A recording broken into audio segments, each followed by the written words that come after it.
नमस्कार मंडळी, श्री स्वामी समर्थ. आपल्या यूट्यूब चॅनलवरती तुमच्या सर्वांचे खूप मनापासून स्वागत आहे. स्वामी महाराजांच्या कृपेने तुमच्या सर्व चांगल्या इच्छा पूर्ण होत तुमचा आजचा दिवस खूप छान आनंदाचा जाऊ देत ही स्वामींच्या चरणी प्रार्थना. आणि आजच्या व्हिडिओला सुरुवात. मित्रांनो, 17 मेपासून अधिक महिना सुरू झाला आहे. आपल्या हिंदू धर्मात अधिक महिना हा अत्यंत शुभ आणि पवित्र मानला जातो. हा संपूर्ण महिना भगवान श्री हरी विष्णू यांना समर्पित आहे. या महिन्यात भगवान विष्णूंची सेवा, आराधना, उपासना, व्रत केले जाते.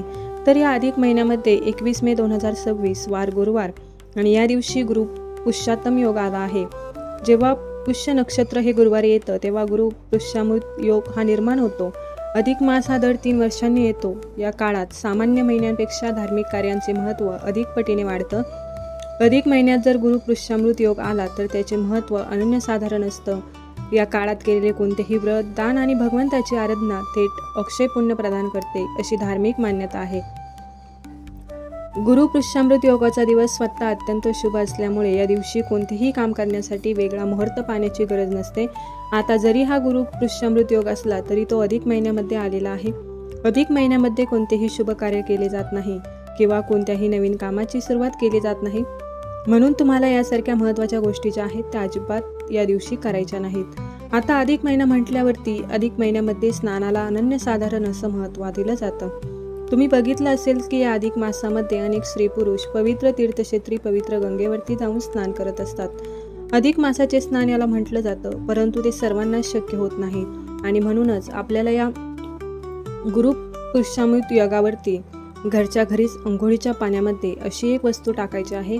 ही वस्तू टाकल्याने तुम्हाला संपूर्ण अधिक मासाचे शुभफळ प्राप्त होईल. तुमच्यामध्ये असणारे सर्व दोष, नकारात्मकता, इडापिडा, अडचणी, शत्रू नष्ट होऊन घरात इतका पैसा येईल की 7 पिढ्यांचे दारिद्र्य नष्ट होईल. तुमच्या मनातील इच्छा ही पूर्ण होईल. अशी कोणती वस्तू आहे जी तुम्हाला अंघोळीच्या पाण्यामध्ये टाकायची आहेत? हा उपाय कसा करायचा याबद्दलची संपूर्ण माहिती या व्हिडिओमध्ये मी तुमच्यासोबत शेअर करणार आहे. त्यामुळे व्हिडिओ शेवटपर्यंत नक्की पहा. कमेंटमध्ये ओम नमो भगवते वासुदेवाय नमः नक्की लिहा, जेणेकरून भगवान विष्णूंचा तुमच्यावरती आणि तुमच्या कुटुंबावरती सदैव आशीर्वाद राहील. आज या व्हिडिओमध्ये मी तुम्हाला जो उपाय सांगणार आहे तर हा उपाय गुरुवारी आपल्याला करायचा आहे. ज्योतिषशास्त्रानुसार अधिक महिन्यात म्हणजे धोंड्याच्या महिन्यात गुरु पुष्यामृत योग जुळून येणे हा अत्यंत दुर्मिळ योग आहे. हिंदू पंचांगानुसार 2026 मधील अधिक मासात हा योग आलेला आहे. तब्बल 11 वर्षानंतर हा योगायोग जो आहे तर तो जुळून आलेला आहे. ज्योतिषशास्त्राच्या गणनेनुसार ज्येष्ठ महिन्यात अधिक मास असणे आणि त्यात एकाच महिन्यात अत्यंत शुभ मानले जाते. आणि 2 गुरु पुष्यामृत योग एकत्र येणे ही एक अत्यंत दुर्मिळ घटना आहे. असा दुर्मिळ योगायोग जो आहे तो 2026 नंतर थेट 2027ला असणार आहे. आता जर तुम्हाला या अधिक महिन्यामध्ये लेक जावायला काही वाण द्यायचं असेल, तांब्याचं ताट घ्यायचं असेल, आईची ओटी भरायची असेल, आईसाठी साडी घ्यायची असेल, या सगळ्या वस्तूंची खरेदी तुम्ही या गुरु पुष्यामृत योगावरती नक्कीच करू शकता. कारण खरेदीसाठी हा दिवस खूप महत्त्वाचा मानला जातो. त्या दिवशी स्नानाला सुद्धा जास्त महत्त्व दिले जातं. या योगावरती पहाटे ब्रह्ममुहूर्तावरती स्नान केल्याने शरीराला आणि मनाला शुद्धता मिळते असे सांगितले जाते. या पवित्र स्नानामुळे व्यक्तीकडून कळत नकळत झालेल्या पापांचे शालन होते आणि आध्यात्मिक प्रगतीचा मार्ग हा सुखकर होतो. अधिक मासात येणाऱ्या या योगावरती पवित्र नदीत किंवा घरीच काही वस्तू टाकून स्नान करणे अत्यंत पुण्यदायी मानले जाते. असे केल्याने सामान्य दिवसांपेक्षा अनेक पटीने अधिक पुण्यफळ हे स्नान इतके शुभ आहे की या दिवशी अंघोळीच्या पाण्यामध्ये जर तुम्ही काही वस्तू टाकून आपल्या घरामध्ये असणारे सर्व दोष, नकारात्मकता जी आहे ती दूर होते. आयुष्यामध्ये शत्रूंचा त्रास असेल, एखादा आजारपण असेल तर ते सुद्धा दूर होतं. त्याचबरोबर जर तुम्हाला सतत पैशाची आर्थिक अडचण असेल, सतत इतरांकडून तुम्हाला पैसे घेण्याची वेळ येत असेल, लक्ष्मी आणि कुबेरांचा आशीर्वाद तुमच्यावरती नसेल तर हे स्नान केल्याने नक्कीच माता लक्ष्मी आणि भगवान कुबेर हे तुमच्यावरती प्रसन्न होतात आणि तुमच्याकडे धनसंपत्तीही आकर्षित व्हायला सुरुवात होते.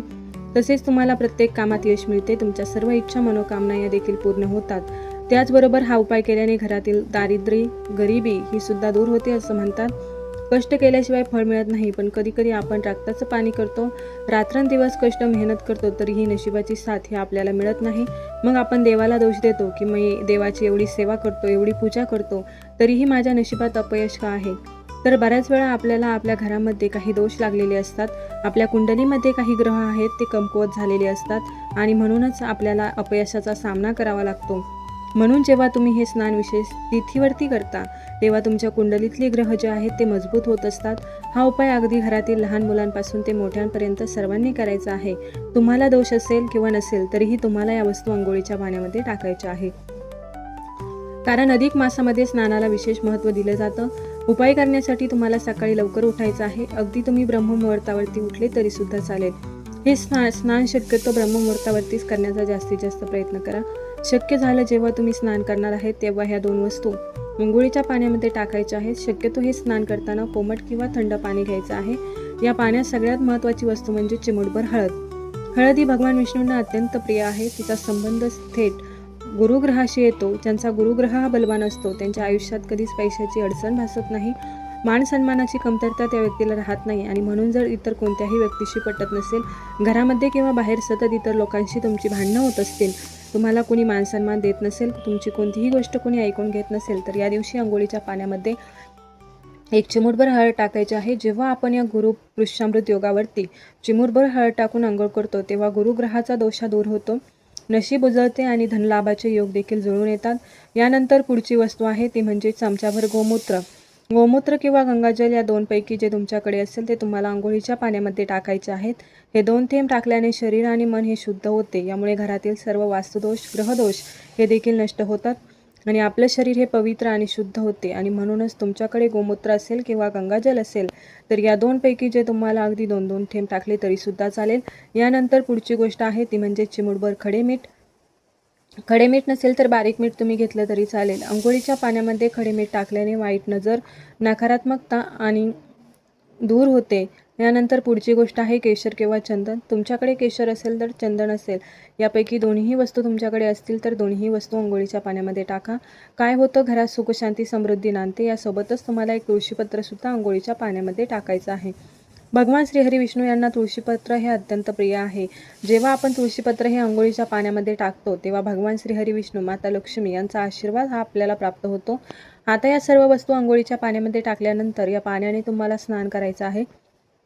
आता हे स्नान करताना जर तुमच्या घराजवळ आवळा वृक्ष असेल, आवळ्याचं झाड असेल तर त्या झाडाखाली तुम्ही हे स्नान करण्याचा जास्तीत जास्त प्रयत्न करा.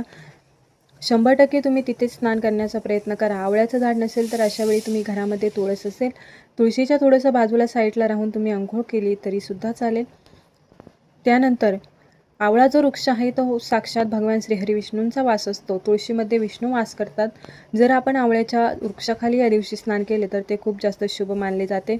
आवळ्याच्या वृक्षाखाली शक्य नसेल तर तुळशीच्या रोपाजवळही शक्य नसेल, तुमच्या बाथरूममध्ये तुम्ही हे स्नान करू शकता. अंघोळ करत असताना तुम्हाला ओम नमो भगवते वासुदेवाय नमः या मंत्राचा जप करायचा आहे. स्नान करताना आपलं मन हे निर्मळ आणि स्वच्छ ठेवा. आपल्या मनामध्ये फक्त एक सकारात्मकता ठेवा. आपल्या घरामध्ये जे काही दोष संपून गेलेले आहेत, लागले आहेत, ते संपून गेलेले असतील. सकारात्मक ऊर्जा मनामध्ये ठेवून तुम्हाला हे स्नान करायचं आहे. जेव्हा हे स्नान तुम्ही करता तेव्हा एक नवीन चैतन्य निर्माण होतं आणि त्यामुळे आरोग्य हे उत्तम राहण्यास मदत होते. या स्नानाचे फळ तुम्हाला हजारो पटीनं मिळत असतं. हे स्नान आपण इतर दिवसांपेक्षा अधिक महिन्यामध्ये करत असतो आणि या स्नानामुळे आपलं शरीर हे स्वच्छ होत नाही, तर या स्नानामुळे अंतरात्मा हा सुद्धा शुद्ध होतो. हे स्नान करून झाल्यानंतर स्वच्छ कपडे परिधान करून आपल्या देवघरातील देवांची विधिवत पूजा करायची आहे. देवघरातील देवांना पिवळ्या रंगाची फुलं, मिठाई हे अर्पण करायचे आहे. विष्णूंना तुळशीपत्र अर्पण करायचं आहे. त्याचबरोबर या दिवशी दानाला विशेष महत्त्व आहे. स्नान करून झाल्यानंतर अन्न, वस्त्र आणि विशेष पाण्याची किंवा घागरीची दान करणं या दिवशी सर्वश्रेष्ठ मानले जाते. त्याचबरोबर या दिवशी सकाळी नदीकाठी, संध्याकाळी तुळशीजवळ दिवा लावणे हे देखील स्नाना इतकेच पुण्यकारक आहे. त्याचबरोबर या दिवशी सकाळी किंवा संध्याकाळी विष्णू सहस्रनाम किंवा भगवद्गीतेचं पठण करणं हे सुद्धा खूप महत्त्वाचे मानले जाते. यासारखे काही प्रभावी उपाय आहेत ते तुम्हाला उद्या करायचे आहेत. व्हिडिओ आवडला असेल तर व्हिडिओला लाईक करा. चॅनलवरती नवीन असाल तर सबस्क्राईब करा. चला तर मग भेटूया नवीन एका माहितीसह नवीन एका व्हिडिओमध्ये. तोपर्यंत सर्वांना श्री स्वामी समर्थ.